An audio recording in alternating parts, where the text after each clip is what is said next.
नमस्कार, मैं doctor Amitabh Banerjee, professor Amitabh Banerjee और आज मैं कर्नल अमिताभ बनर्जी भी कह सकता हूँ।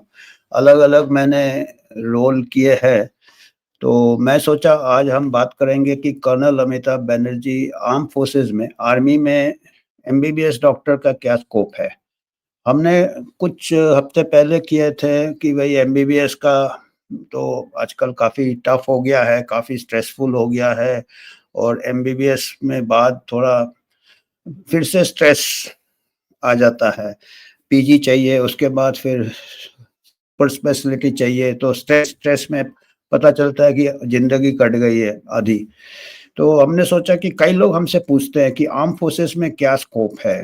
तो मैं थोड़ा मेरे को हर तरह का तजुर्बा रहा, मैं 27 साल मैं आर्म्ड फोर्सेस में डॉक्टर रहा और 20 साल मैं सिविल में मेडिकल कॉलेज में प्रोफ़ेसर रहा हूँ और उसके पहले आर्म्ड फोर्सेस जॉइन करने के पहले मैं सिविलियन डॉक्टर था। मैंने एमबीबीएस सिविल मेडिकल कॉलेज से किया था जबलपुर से, उसके बाद में मैं एनेस्थीसिया में काम कर रहा था।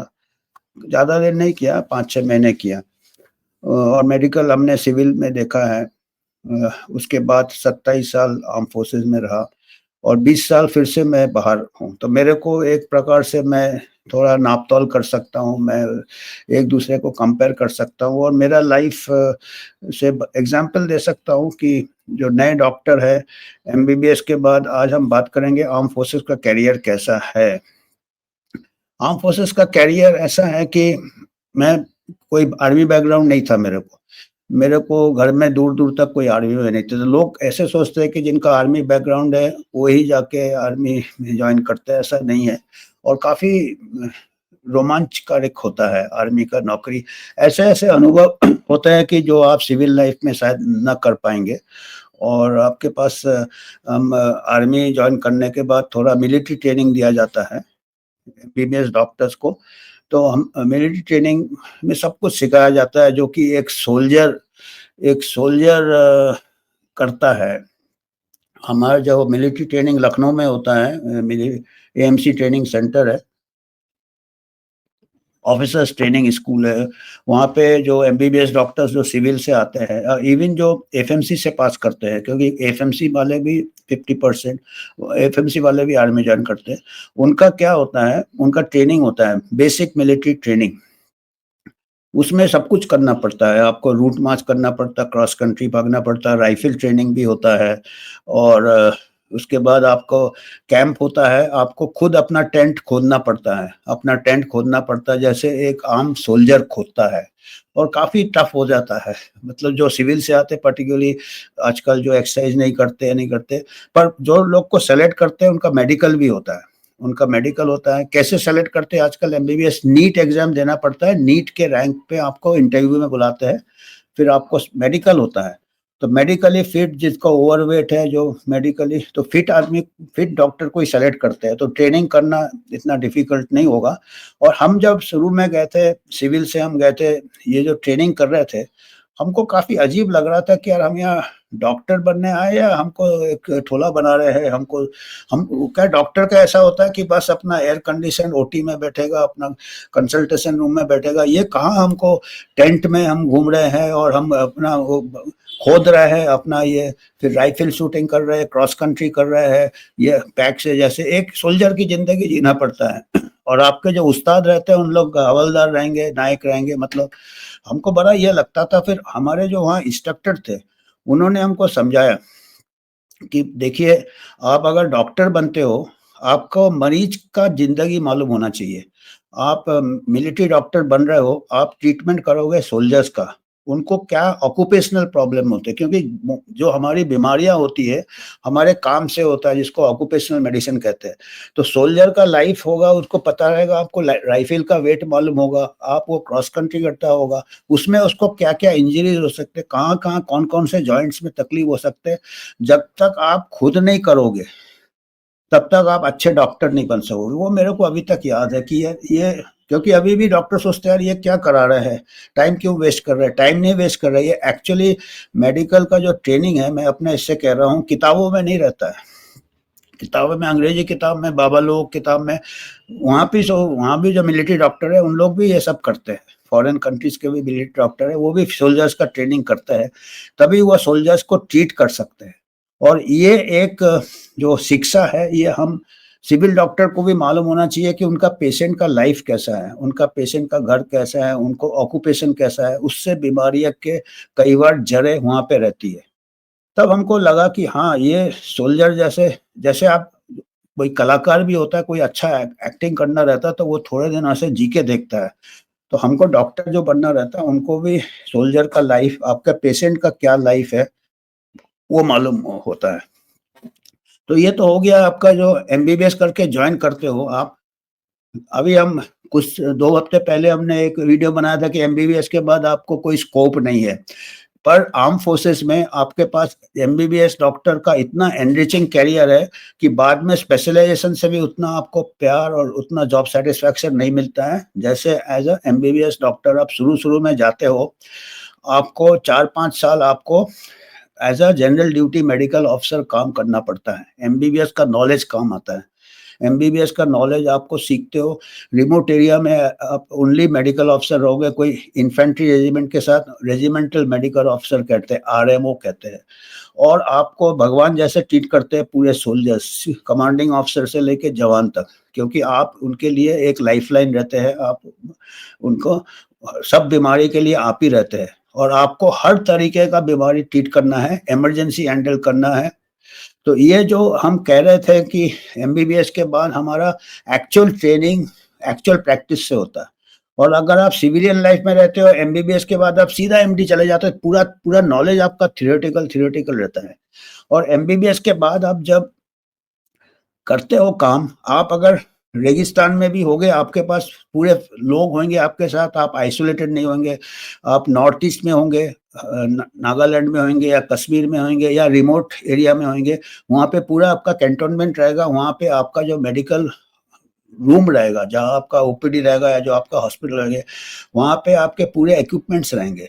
आपके पास नर्सिंग स्टाफ रहेगा, आपके पास पैरामिलिट्री स्टाफ रहेगा। आप अकेले नहीं रहेंगे, आपके पास इक्विपमेंट रहेंगे, आपके पास मेस रहेगा, आपके पास सब फैसिलिटीज रहेगा जो कि मॉडर्न लाइफ में आपको ज़रूरत पड़ता है रहने का।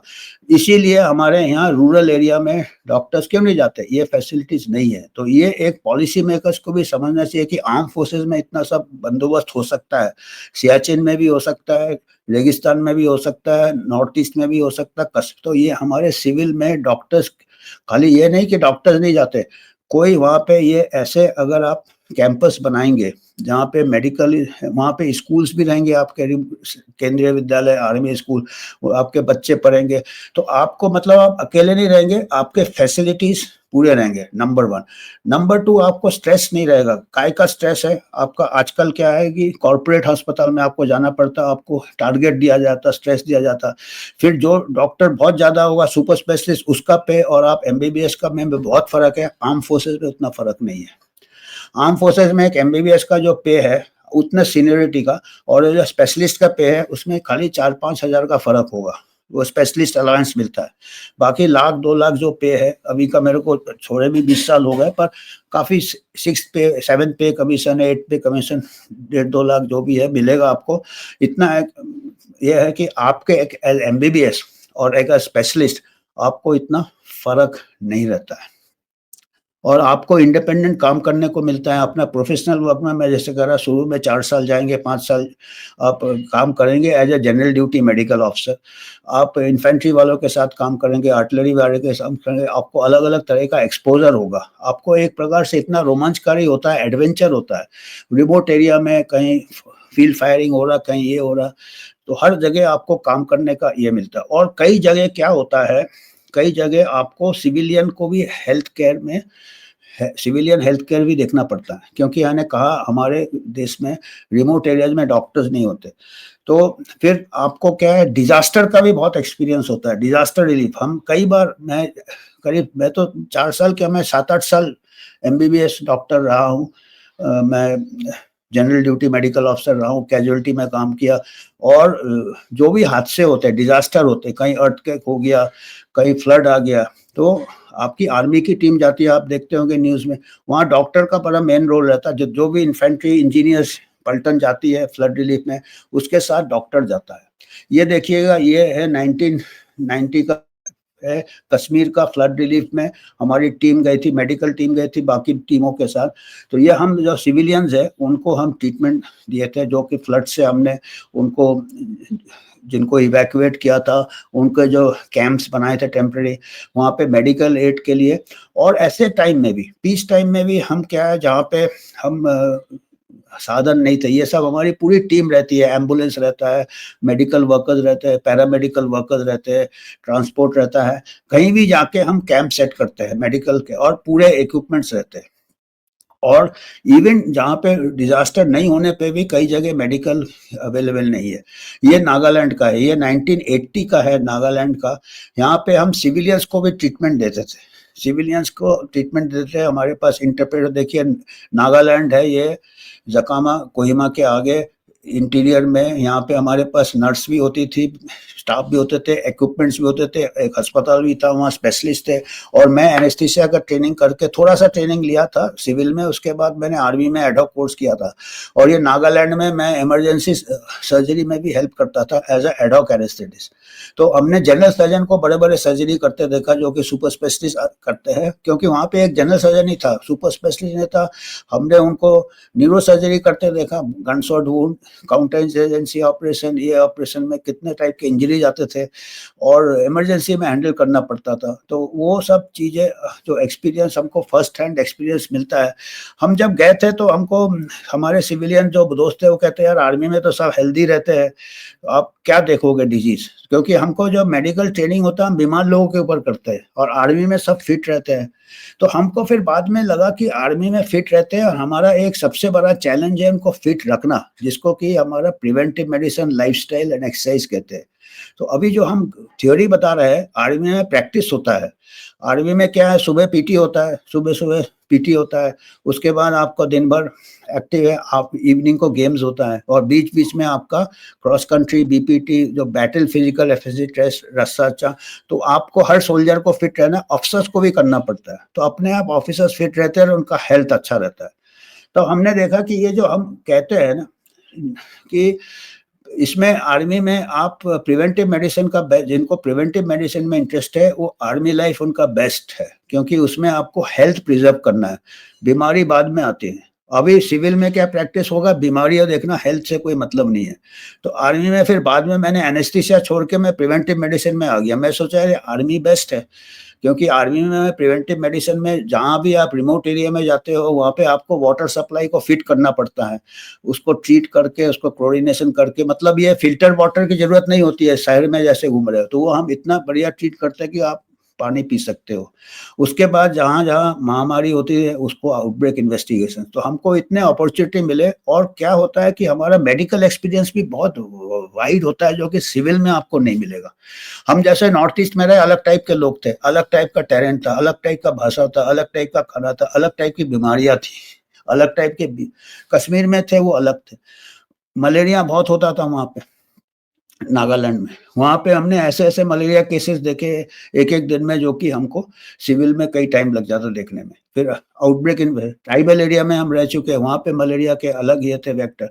फिर कश्मीर में मलेरिया नहीं था, वहाँ पे दूसरे टाइप की बीमारियां थी, कोल्ड इंजरीज, फ्रॉस्ट बाइट वगैरह वगैरह। फिर जो सीआई ऑप्स में गनशॉट वुंड, ये तो इतना वेरिड एक 4 साल के लाइफ में जो कहते हैं। और फिर वेदर मेडिसिन, जो कि कहते हैं कि वेदर का जो इल इफेक्ट्स ऑफ हेल्थ होता है आर्मी में, जैसे बर्ट्रैंड रसल ने कहा था कि आपके जो सिविलाइजेशन का, उसने बताया था कई सालों लग गए थे कि सिविलाइजेशन, सबसे पहले इंसान अपने वातावरण से लड़ता था, क्लाइमेट, अर्थक्वेक, फ्लड्स, तो वो भी आर्मी में देखने मिलता है, डेजर्ट हीट, हाई एल्टीट्यूड, उसकी बीमारियां। उसके बाद जब वो उसको कॉन्कर कर लेता है, कई सालों बाद जब क्वालिटी ऑफ लाइफ अच्छा हुआ, तो आदमी दूसरे से लड़ता है, बैटल, लड़ाई, वॉर, गनशॉट वुंड, तो वो भी आर्मी में देखने मिलता है। सीआई ऑप्स होते हैं, वॉर होते हैं, उसके जो अलग टाइप के कैजुअलिटीज होते हैं, उसका अलग चैलेंजेस, अलग अलग चुनौतियां होती है।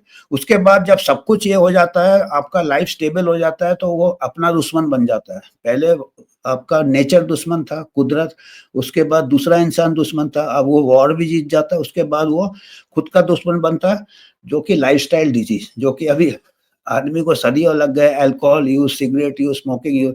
तो ये हमारे को आर्मी में क्या, एक छोटे टाइम में आर्मी में हर टाइप का मिल जाएगा आपको।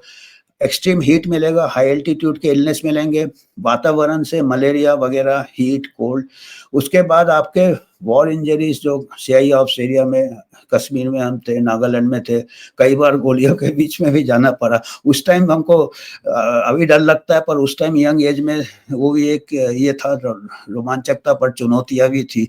तो ये आपको सिविल लाइफ में इतना एक्सपीरियंस नहीं मिलेगा। 4-5 साल आपको general duty medical officer MBBS के बाद करना चाहिए, तभी एमबीबीएस का ज्ञान पता चल सकता है। उसके बाद आप पीजी के लिए अप्लाई कर सकते हो आर्मी में। आप समझे ना, ये 4 साल आपके लिए बहुत जरूरी है। इससे क्या आपका स्ट्रेस रिलीफ भी हो जाता है, और पे भी बहुत अच्छा है आपको। पे और फर्क नहीं है कि इसको ज्यादा मिल रहा है, हमको कम मिल रहा है, इसने ज्यादा पेशेंट ही, ऐसा कुछ नहीं, सबको मिलता है, हार्डली कुछ फर्क होता है। क्वालिटी ऑफ लाइफ बहुत अच्छा है, आपका मैश है, ये है और है। और आपको रेगिस्तान में आपको टेंट में भी रहना पड़ता है, ये भी, वो भी एक एडवेंचर होता है। आप ऑपरेशन थिएटर बना लेते हो टेंट से, इतना कुछ इम्प्रोवाइजेशन होता है। उसके बाद आपको पीजी कर सकते हो, 4 साल के बाद आप नीट दे सकते हो, उसमें आपका सिलेक्शन होगा तो कई जगह है, एफएमसी में पीजी सीट्स है, अश्वनी में है, आरआर में, ऐसे कई जगह आप पीजी भी कर सकते। पीजी नहीं भी करोगे आपको चलता रहेगा, आपका जॉब, आप परमानेंट कमीशन लेंगे, एडम कैडर में भी जाते हैं। कई लोग ऐसे होते हैं जो डॉक्टर नहीं बनना चाहते, घर कैसे आ जाते हैं, तो आर्मी में अगर डॉक्टर बन गए, थोड़े दिन आपने डॉक्टरी की, उसके बाद आप एडमिनिस्ट्रेशन में जा सकते हैं। स्पोर्ट्स में इंटरेस्ट है, स्पोर्ट्स में एक्सेल कर सकते हैं। बहुत टाइम मिलता है आपको, फ्री टाइम बहुत मिलता है, जो कि आज के डॉक्टरों को नहीं मिलता है। उसके बाद आप पीजी भी कर सकते हैं। एक बार पीजी कर लिया, आर्मी में सुपर स्पेशलिटी करने की भी फैसिलिटीज है। और आर्मी में एक बहुत अच्छा है कि रैट रेस नहीं है फॉर मनी मेकिंग, सबका सैलरी अच्छा है, कोई ये नहीं है। और जो आप साइंटिफिक मेडिकल ट्रीटमेंट होता है, मतलब अननेसेसरी इन्वेस्टिगेशन नहीं होगा, अननेसेसरी कोई कन्फ्लिक्ट ऑफ इंटरेस्ट नहीं रहता। सिविल में कॉर्पोरेट कल्चर बन गया है आजकल, ये रहता है, कन्फ्लिक्ट ऑफ इंटरेस्ट रहता है कि कैसे हम ज्यादा रिटर्न, आप अगर डॉक्टर ऑनेस्ट भी रहना चाहता है, कॉर्पोरेट जो प्रेशर रहता है कि आपको प्रॉफिट करना है, अभी तो इक्विटी शेयर आ रहा है, तो जिनको आप सोच सकते हैं आर्म फोर्सेस कैरियर काफी इंटरेस्टिंग है, काफी ये है। ये मैंने कुछ फोटोज, ये उस टाइम तो सेल्फी वेल्फी नहीं होता था, ये सब हम देते थे, मौका मिलता था हमको डिजास्टर रिलीफ में, फ्लड रिलीफ में। और उस टाइम मिलिट्री ट्रेनिंग सेंटर में भी मैं इंस्ट्रक्टर रहा, आखिरी फोटो 4 साल इंस्ट्रक्टर रहा। वो भी बहुत टफ लाइफ है, क्योंकि हमको नए डॉक्टर्स को ट्रेनिंग करना पड़ता, सुबह 5 बजे उठना पड़ता, रात को 10 बजे सोचना पड़ता, सुबह उठ के पीटी। उस टाइम बहुत बुरा लगता था, पर अभी बहुत अच्छा लगता है कि इतना कुछ हमको अनुभव मिला जो कि दूसरे कोई नौकरी में नहीं मिलता। तो अगर आप फिट हो, अपने कंफर्ट जोन के बाहर निकलना चाहते हो, एडवेंचर चाहते हो, तो एमबीबीएस करने के बाद you can consider this as a very honest career, healthy career. और आपको इतना रिच अनुभव मिलेगा जो कि आपको बाहर नहीं मिल सकता है। और ये मैं पॉलिसी को मेकर कह सकता हूँ कि आर्मी अगर कहता है कि एमबीबीएस के बाद 4 साल वो फील्ड में काम करेगा, रिमोट एरिया में काम करेगा, तो ऐसे पॉलिसी गवर्नमेंट डॉक्टर्स को भी होने चाहिए। और उसके पहले रूरल एरिया में, रिमोट एरिया में, primary health centre, district hospital, सब सेंटर्स में ऐसे फैसिलिटीज जो आर्मी कर सकता है, टेंट में भी एक ऑपरेशन थिएटर बना सकता है, सिविल चाहे तो कर सकते हैं, सिविल एडमिनिस्ट्रेशन। क्योंकि हमने कई बार आर्मी लाइफ में हम जब जाके हमको मेडिकल एड सिविलियन को देना पड़ा, क्योंकि वहाँ कोई डॉक्टर नहीं था, कोई ये नहीं था। तो जब आर्मी का इतने कम रिसोर्सेज से कर सकता है, तो हमारे पास पूरा गवर्नमेंट है, टैक्स पेयर पैसे से वो ऐसे health facilities all over the country बनाएगा without any conflict of interest, whether ये, तभी जाके हमारा हेल्थ ऑफ द पॉपुलेशन अच्छा रहेगा। और प्राइमरी एम जैसे आर्म फोर्सेज में है, health prevention and health promotion, treatment last में आता है। तो आज हमको यही मैसेज देना था। धन्यवाद। आपको अगर कुछ कंट्रीब्यूट करना है यूएचओ को, तो आप इसमें कर सकते हैं। हम एकदम इंडिपेंडेंट बॉडी है, कोई स्पॉन्सरशिप नहीं लेते हैं फार्मा कंपनी का, या कोई पॉलिटिकल मोटिव नहीं रहता है। तो आप ही के सहारे से हम ऐसे मैसेज आप तक लाना चाहते हैं। धन्यवाद।